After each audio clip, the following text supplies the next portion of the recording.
मैं सारे ब्रह्मांडों का मालिक हूँ, सब ब्रह्मांड मैंने रचे हैं, सभी प्राणियों जीवों की उत्पत्ति भी मैंने की है। फिर सारी कहानी बताई कि यहाँ से वो जो वहाँ दुख पा रहे हैं काल के लोक में, वो कैसे वहाँ गए कि तुम सभी यहीं रहा करते थे। ये सब के आपके मकान, ये स्थान खाली पड़े हैं। जितनी प्राणी वहाँ गए हैं, चींटी से हाथी तक, रंक से राजा तक, ये सभी यहाँ रहते थे। ये सारे खाली पड़े इनके। इनमें मस्ती लगी, सुख था घना। और यहाँ एक ज्योत निरंजन नाम का अंडे से निकला हुआ प्राणी था, आत्मा था। उसने कुबद छाई एक पैर पे खड़ा होके तप करने लगा।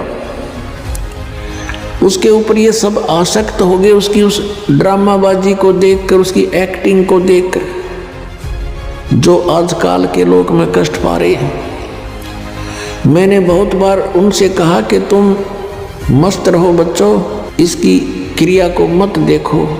ऊपर से तो वो सावधान हो जाते थे, अंदर से कसक घनी बन गई, उस पर आसक्त हो गए, हृदय से चाहने लगे।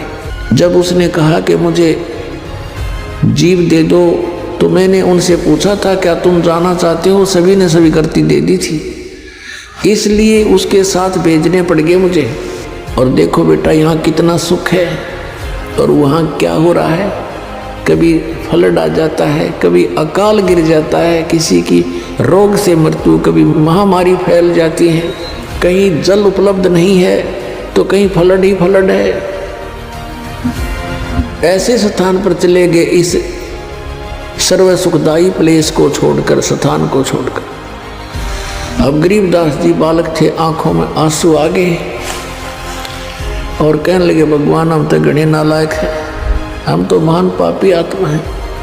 हमने देखो एक कैसे भरी थाली का ठोकर मारी, यहाँ सब कुछ उपलब्ध है, हरे भरे बाग हैं, सर्व यानी सदाबहार फल फ्रूट हैं, सदाबहार बेल हैं, दूधों की नदी बह रही है।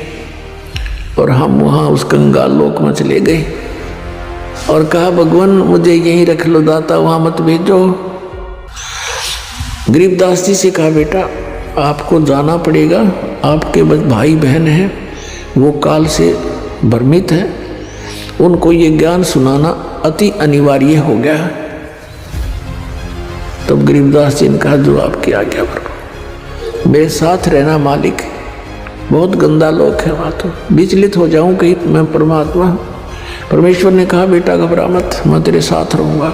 ज्यों बच्चा गऊ की नज़र में, यूं साईं को संत, और भक्तों के पीछे फिरे वो भगत वत्सल भगवंत।